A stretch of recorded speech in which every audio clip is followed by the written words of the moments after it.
वहां पर कुछ अराजक, कुछ उपद्रवी, कुछ तत्व भी वहां पर आए, थोड़ी हिंसा भी हुई, ये भी बताया गया।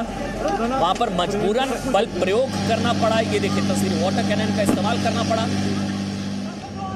ये देखिए आप, ये सब किसानों के नाम पर हो रहा है, इसलिए सवाल उठते हैं कि ये प्रदर्शन क्या किसानों के हित के लिए। ये देखिए आप, ये दूसरी तस्वीरें अंबाला की तस्वीरें, वहां पर जगह जगह इस तरह से प्रदर्शन किए गए, किसानों के नाम पर यह प्रदर्शन किए गए। दरअसल किसानों से जुड़े 3 बिलों का विरोध है, वहां पर भी वाटर कैनन का इस्तेमाल किया गया। सरकार कह रही है तो वन नेशन वन मार्केट है, किसान कहीं पर भी अपनी उपज बेच पाएंगे। ये देखिए आप, ये हरियाणा पंजाब बॉर्डर पर भी जबरदस्त जाम, दिल्ली कूच, दिल्ली में घुसने की कोशिश, लेकिन वहां पर रोक दिया गया। अब यह भी कहा जा रहा है, आप बता दें कि चाहे अकाली दल की तरफ से या आप कह लीजिए कांग्रेस की तरफ से, कि हरियाणा सरकार ने तो बल प्रयोग किया, किसानों को भड़काने उकसाने की कोशिश की है। इस पर अलग से सियासत शुरू हो चुकी है। दिल्ली कूच किया किसानों ने, कृषि बिल के खिलाफ जबरदस्त विरोध प्रदर्शन किया, किसानों को हरियाणा बॉर्डर पर जगह जगह रोका गया। ये देखिए आप, ये बैरिकेडिंग पूरी की पूरी उखाड़ के नीचे फेंक दी गई, थोड़ी हिंसा हुई, पुलिस को वाटर कैनन का इस्तेमाल यहां पर करना पड़ा। लेकिन आपको बता दें, इस पर सियासत अपनी जगह हो रही है। राहुल गांधी ने एक ट्वीट भी किया था दोपहर के वक्त, वो भी एक बार आपको जल्दी से दिखा देते हैं, क्योंकि नरेंद्र सिंह तोमर की तरफ से कहा गया कि कांग्रेस ने तो यही वादे किए थे जो हम लागू कर रहे हैं, लेकिन राहुल गांधी की तरफ से क्या ट्वीट किया गया वो एक बार हम आपको जल्दी से बता देते हैं। ये तस्वीर आप देख रहे हैं वाटर कैनन का जो इस्तेमाल किया गया। हालांकि राहुल गांधी की तरफ से कहा जा रहा है कि किसानों का गुस्सा जो है वो फूट पड़ा है, किसान जो है वो सड़कों पर आ गए हैं। हमारे साथ मनजिंदर सिंह सिरसा, ये देखिए, ये ट्वीट राहुल गांधी की तरफ से किया गया है, जिसमें राहुल गांधी दरअसल यही सवाल उठा रहे हैं कि किसानों का जो गुस्सा है वो सड़कों पर आ गया है, अब सरकार को जवाब देना होगा। नहीं हुआ है अभी सवेरा, पूरब की लाली पहचान, चिड़ियों के जगने से पहले खाट छोड़ गया किसान। मेरे साथ मनजिंदर सिंह सिरसा आपको नजर आ रहे हैं, स्वागत है। अकाली के नेता हैं, सीनियर लीडर हैं, स्वागत है सर आपका। राकेश सिन्हा जी हैं, राज्यसभा सांसद है बीजेपी से, भारतीय कृषक समाज के अध्यक्ष हैं। कृष्णवीर चौधरी आपको नजर आ रहे हैं, किसान नेता पुष्पेंद्र चौधरी आपको नजर आ रहे हैं, और हरियाणा कांग्रेस की प्रवक्ता हैं रंजीत मेहता जी, आपका भी बहुत बहुत स्वागत। सबसे पहले मनजिंदर सिंह सिरसा, सरकार तो कह रही है कि फायदे का सौदा है, सरकार तो कह रही है कि किसान आत्मनिर्भर होगा, किसान आजाद होगा, फिर ये सब क्यों? क्योंकि आप किसान को सुनना ही नहीं चाहते, आपने एक परसेप्शन बना दी, बस आप उसी पे कायम रहना चाहते हैं, टीवी चैनल भी उसी पे बोलना चाहते हैं, किसान की कोई बात सुनना ही नहीं चाहता। कैसे आत्मनिर्भर होगा कोई? हमें ये तो समझाए, जब प्राइवेट मंडियां आप कह रहे हैं कि बड़े लोगों के हाथ में दी जाएंगी। सिरसा जी एक मिनट माफी के साथ आपको रोक रहा हूं, ये सीधी तस्वीरें हैं, आप ही बोलिएगा, मुझे 1 मिनट दीजिए बस, क्योंकि ये लाइव तस्वीरें हैं, आप भी देख सकते हैं जी न्यूज़ पर, ये लाइव तस्वीरें हैं, ये सीधी तस्वीरें हैं। पुलिस को वहां पर बल प्रयोग करना पड़ रहा है, वाटर कैनन का इस्तेमाल वहां पर किया गया है,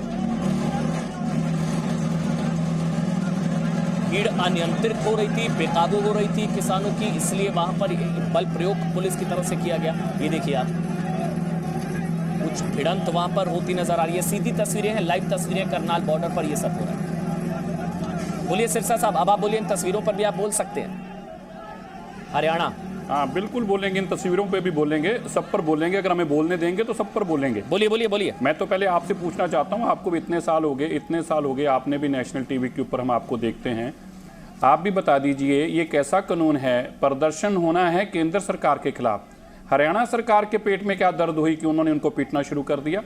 आपने क्यों रास्ता रोका उनका? क्या अधिकार नहीं है उनको आके अपनी बात को रखने का? क्या केंद्र सरकार के पास उनकी अपनी बात रखने का अधिकार नहीं है? जब केंद्र सरकार खुद मीटिंग में बुलाती है तब किसान आ सकते हैं, और जब किसान अपनी बात करने के लिए केंद्र के पास जाएंगे तो सरकार के पास जा नहीं सकते। ये कब से कानून पैदा हुआ? आज संविधान का वो दिन है जिस दिन संविधान आज देश के अंदर लागू, आज कॉन्स्टिट्यूएंट असेंबली ने उस संविधान को एक्सेप्ट किया था, और आज के दिन हम इस दिन के नाम से याद करते हैं 26 नवंबर। क्या अधिकार था हमें? यही अधिकार दिया गया था ना कि आपको बोलने का अधिकार है, अभिव्यक्ति का अधिकार है, आप अपनी बात को रख सकते हैं, आप प्रदर्शन भी कर सकते हैं। क्या क्यों रोका जा रहा है किसान को? क्या किसान आज अंधाता नहीं दिख रहा? आज उसको लाठियां मारी जा रही है और फिर कहा जा रहा है देखिए जो उग्र हो गया। कौन उग्र हो गया? क्या हरियाणा के साथ इनका मतलब है? हरियाणा सरकार क्यों रोक रही है? मैं आपको याद दिलाना चाहता हूं, शायद आपको पीछे ले जाना चाहता हूं, आप उन वाक्यों को भूल चुके होंगे। आज मुझे जब ये देख रहा था तो 1982 का कांग्रेस का राज याद आ गया इसी तरह चौधरी भजनलाल ने 1982 के अंदर के एशियाड गेम्स के अंदर इन्हीं दिनों में रोकने की कोशिश की थी, तो उसका अंजाम क्या निकला? क्या लोग पहुंचे नहीं? एशियाड में पहुंचे। आज आप किसान को उग्रवी बता रहे हैं, आप किसान को ले कह रहे हैं कि किसान ना, इनके पीछे लोग हैं, किसान के पीछे किसान ही है और किसान के आगे भी किसान ही है।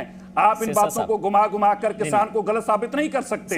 ये अन्नदाता, इसको पहचानिए, ये वो आदमी है जिसके कारण मेरे आपके घर में अनाज पकता है। आप इनको पहचानिए, जरा इनके चेहरे पहचानिए, ये उग्रवादी नहीं है, ये अनाजदाता, अन्नदाता है हमारे। और आज आप इनको क्यों रोक रहे हैं? हरियाणा सरकार, आपके पास जवाब है? सिरसा साहब, एक चीज अगर आप अलाउ करें, मेरा हैशटैग है फार्मर फर्स्ट, फार्मर फर्स्ट। और किसानों की आड़ में मैंने बोला कि कुछ उपद्रवी हो सकते हैं। सुनिए ना, मैंने किसानों को उपद्रवी नहीं बोला ना, गलत, आप टीवी किसानों की आड़ में कुछ उपद्रवी हो सकते हैं ना सर। मैं कभी ऐसे बोलता नहीं हूं। नहीं, देखिए, मैं आपके साथ कभी भी किसी टीवी पे ऐसे नहीं बोलता। मैं माफी का हाथ जोड़कर पहले क्षमा याचना करता हूं, माफी मांगता हूं। मेरा पर्पस भी किसी को दिल दुखाना नहीं हो सकता कभी। पर अब मैं आपको अपने गुरु को हाजिर नाजिर करके कहता हूं, जब मैं ये सीन देख रहा था 2-3 घंटे पहले, मैं रो पड़ा था। मैं एक टीवी के ऊपर मैं एक टीवी के ऊपर फोनो दे रहा था। यार मेरे को भी रोना आ गया। मतलब इनका क्या कसूर है यार? अपने बीवी बच्चों को लेके ट्रैक्टरों में लेके चले हैं और सरकार ये कही उग्रवादी हैं, ये उपद्रवी हैं, इनके ऊपर लाठीचार्ज किया जाए, इनके ऊपर कैनन चलाए। अरे किस लिए चलाया जाए? कौन सी सरकार है जो इनसे बात करना नहीं चाहती? और किस सरकार से ये बात करना नहीं चाहते? जो जब आप उनको बुला रहे थे तब तो ये आपको अच्छे लग रहे थे, और जब ये आपके खिलाफ नहीं, आपके साथ जाकर कांग्रेस के खिलाफ प्रदर्शन करते थे तब भी आपको अच्छे लगते थे। 2011 में इतना बड़ा प्रदर्शन हुआ तब भी आपको अच्छा लगा। जब तमिलनाडु से किसान चलकर आए तब भी आपको अच्छा लगा। जब महाराष्ट्र से नंगे पैर चल के आए तब भी आपको अच्छा लगा। और आज अगर हरियाणा सरकार को लगता है कि उनकी सरकार के खिलाफ केंद्र के प्रदर्शन करेंगे तो आप उनको पीटेंगे, आप उनके ऊपर वाटर कैनन चलाएंगे और फिर आप यह कहेंगे देखिए देखिए क्या देखें भाई? अरे पीटने वक्त चीखे भी ना मारे, आप हमें पीटे और हम चिल्लाएं भी ना, आप पीटे हम रोए भी ना, तो क्या करें क्या देखें हम इनमें? क्या देख रहे हैं आप इनको? ये आतंकवादी हैं कोई? ये बंदूकें लेके चले हैं, अपना ट्रैक्टर ट्राली लेके चले हैं, उसी के ऊपर आशियाना बनाकर चले हैं, उसी के ऊपर तरपाल डाके अपने बच्चे बीच में डाले हैं। आ भाई तेरा हमारा सब कुछ नष्ट होने जा रहा है, आ चल केंद्र सरकार को जाके दुहाई दे। क्या गलत कर रहे हैं मेरे भाई? ये अनाज देते थे, ये अन्नदाता थे। अपने घर की किचन में जरा हाथ मारकर देखिए, इन्हीं का दिया हुआ अनाज हमारे पास पहुंचा है। हम इतने हसान फरामोश तो ना हो जाए आज टीवी चैनलों पे आके, क्योंकि हमें सूट नहीं करता तो हम उनको गलत साबित करेंगे और गलत साबित करने के लिए सारे चैनल उनके ऊपर लगा देंगे। कर लीजिए, लेकिन मैं आपको एक बात याद करना चाहता हूं, 1982 के इतिहास से सीखिए। नहीं सीखेंगे हम सबके लिए नुकसान होगा। अन्नदाता अगर रोएगा तो देश भी रोने को मजबूर हो जाएगा।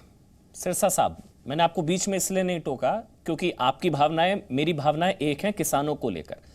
किसान हैं तो हम हैं, किसान हमारे अन्नदाता है। मेरा हैशटैग है फार्मर फर्स्ट।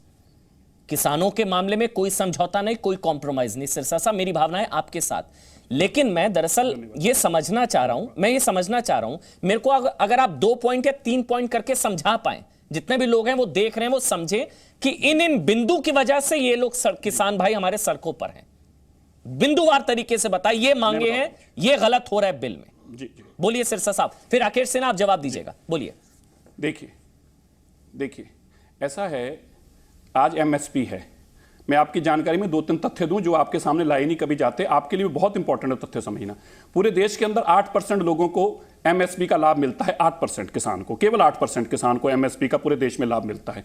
उन किन 8% लोगों को मिलता है? जहां पे मंडियां हैं, क्योंकि मंडी में जब अनाज आता है, आपकी जानकारी के लिए, शायद बहुत लोगों को इस बात का ज्ञान नहीं होगा, मैं फिर माफी चाहता हूं, कुछ मेरा भावना आपको कुछ जानकारी देना है, कुछ आपको छोटा दिखाना या ऐसा कहना नहीं है कि आपको जानकारी नहीं रहती। मतलब जो जानकारी मुझे वो शेयर कर रहा हूं।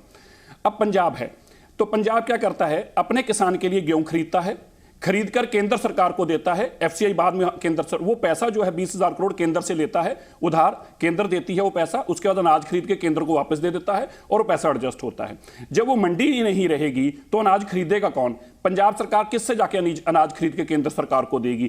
क्योंकि एमएसपी का मतलब ये नहीं है कि मिनिमम सपोर्ट प्राइस का कोई रेट फिक्स कर देने से। मान लीजिए कल हमने 5,000 रुपया रेट तय कर दिया कि अनाज 5,000 रुपया क्विंटल बिकेगा। भाई जब कोई खरीदेगा ही नहीं, बात खत्म होगी। मैं व्यापारी हूं, मैं कहता हूं मुझे तो 2,000 से ऊपर वारा ही नहीं खाता, मैंने नहीं खरीदना, अपने घर बैठा हूं। भाई जिसको बेचना 5,000 में बेच लो। तो किसान के पास क्या हाल होगा? विद इन 2 आवर्स वो कहेगा भाई 1,500 में खरीद ले, पर खरीद ले, क्योंकि मंडी थी। जब मंडी बंद हो जाएगी, मंडीकरण सिस्टम बंद हो जाएगा। एक बात। दूसरी बात, अब जो प्राइवेट प्लेयर्स आ गए, प्राइवेट प्लेयर क्या करेंगे, वो अपने एरिया में आएंगे। मैं पीछे से सिरसा का रहने वाला हूं, उसने सिरसा का आके सारा अनाज 1500 रुपया एमएसपी है, उसने 1600 में खरीद लिया, 100 रुपया फालतू भी देकर खरीद लिया, और आज मंडी आड़त सब कुछ बंद हो गई। अगले साल वो आता है, कह रहा नहीं जी मैं तो आज 1500 रुपये एमएसपी है लेकिन मैं तो 1000 में खरीदूंगा। बताओ आप कैसे उसको खरीदने से रोक सकते हैं? हमने बार बार यही तो कहा कि और किसान क्या मांग कर रहा है? किसान की कोई मांग गलत नहीं है, वो एक ही बात कह रहा है, मेरी एमएसपी कानून में तय कर दीजिए।